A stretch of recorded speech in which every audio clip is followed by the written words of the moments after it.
Howard Stern Show.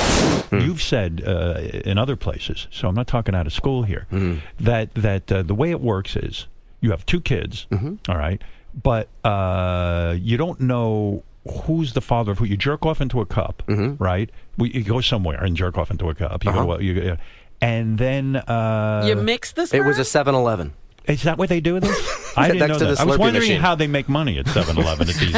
You know what I mean? Nobody goes what's there. in that Slurpee cup? Right. No, you go to a doctor. Go David ahead. and I each jerked off into a cup, Go right? ahead. So we had our own semen there, and then they take those and turn them into little vials, and then they check to see the quality of them, and then they freeze them, and then they choose the best ones. So they come back and they say 75 are good, and they can grade them now. So I had 15 A's and 21 B's and 4 C's, and David had sort of similar things. So we took our best 2 sperm, and then we had a egg donor that we hired from a company that does this. That's really fantastic. And she was anonymous. We didn't know her, but we knew her family history because I wanted to know when her grandparents died and of what, and how, what her Is this not the best IQ? way to have kids in a sense? Because your kids are incredibly good looking. I've met the kids. They're handsome kids. Do you think this was assured? And yeah, in other words, you hedge your bet.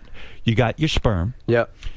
When you go to get the egg. Yeah. Do you say to them, look, I want a blonde, blue-eyed donor. I want an IQ of over 190. I want, you look for Einstein. It's not that specific. There's a lot of women who are super happy. But you don't want an idiot. Agreed. Right. And so you look at those and you weigh all kinds of options. You weigh their height and their look and their IQ and you see pictures? Genetic traits. Yeah, you see pictures and lots of But you don't go to Kim pictures. Davis and ask for an egg because you're like, ooh. No, we don't need any more of those. But we also wanted a good-looking female that sort of looked like David and I in their own way, not identical, but I didn't want it to look like we had just adopted 2 kids that looked nothing like us. So we kind of wanted them to have. But it was your sperm, so the Agreed, kid but is going to have. if you chose a gorgeous Hawaiian woman, and then the babies took on her physical traits, then you'd spend all that time putting your DNA into them, and then they would look nothing like you. And but do you look at pictures of the woman? Yeah, looked at lots of pictures of what she'd look like as a kid, what she looked like as a kid,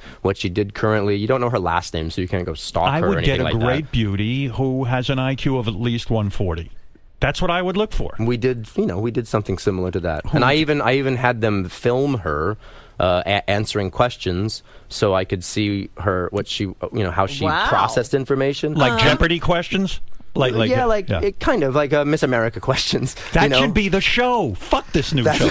You picking good. So they sent her answers, and they had clipped out the space in between them, and I said, no, that's what I want to see. I want to see her processing the information. Smart. Because I don't want to because she might say, oh God, I don't know, that's such a weird question, let me think about it. Because on paper, I got it, and then answer really nice. Neil, because on paper someone could be smart but socially awkward. Exactly right. Yes. So I loved her. I thought she was just great. So we put in 2 of her eggs, and 1 of each of our sperm, and they did their thing, and then we put those into the surrogates, the belly of another woman who was entirely separate from that process. It takes a village. It does. Yeah. And so when you say, isn't that the best way to have kids? I don't know. I wouldn't say that's the best way to have kids, because doing it the old-fashioned way is certainly procreation is certainly great. But you're insured probably a great fucking kid. I mean, if you're hedging your bet. Still, there is the environment, etc., that has an influence. But I will say that anyone who's willing to go through that process and spend the time and the energy and the expense to do that clearly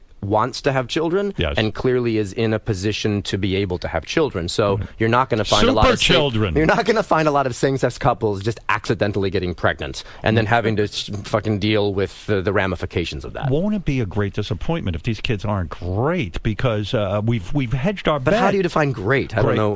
I'll tell you how I define great. A, able to hold a job. Yeah, for sure. B, really super good schools because they're so fucking bright. Like they're acing, no tutors, nothing, because these kids kids are fucking lighting it up. Yeah. And maybe invent something like the internet or something because they're so they're smart. going to really change the world. Yeah, these I mean, children. I'm looking for these kids to do something super like you have a president and a That would be scientist. super there. awesome. Listen, I want our kids to follow what they're passionate about, because as I watch them grow and It's as like the master race. as they develop, no, not at all. As they develop their own Yeah. identities, you don't want to be pushing them towards something that you specifically like. You can introduce them to something that they like, but if they're not interested in it, look, Gideon right now loves Pac-Man. He can't get enough of fucking Pac-Man. He should invent Pac-Man. I don't know how he loves Pac-Man, because Right. that's a video game from the 80s. Right. But he saw Pac-Man. Now he wants to watch YouTube videos of the Pac-Man screen of Pac-Man chasing You tell around the this fucking ghost. Gideon he should be inventing That's something a waste great. of time, It's wasting Gideon. time with the IQ we've given him. David and I have been, we both came from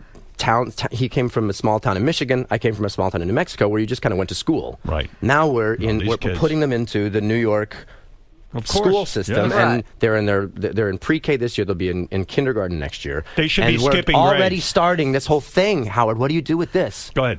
With the private school system thing. Go ahead. I'm having to write essays soon. Yes. And I'm going to have to meet all of these people It from is a different nightmare. schools, from different I have places. friends who are going through it and have gone through it. And that's all you deal with all year long, a year ahead of time for fucking kindergarten, And dude. you have to kiss ass to get into these schools. It's I know. very frightening. Kiss ass and kiss checkbooks. Yes, apparently. Right, big. you have to give and give. You better hope this show takes off. So it's funny that you say that, though, Right. about colleges, because since I came from Ruidoso, New Mexico, I don't have a long lineage of Harvard or Stanford. I don't have. Yeah. It doesn't matter to me so much that our kids are like your father before you. Right. So I'm less interested in the super. Yeah, but if you don't collegiate, get into but the right pre-K, then you can't get into the right K. It's horrible. And then you can't. And then they're derelicts. The Howard Stern Show.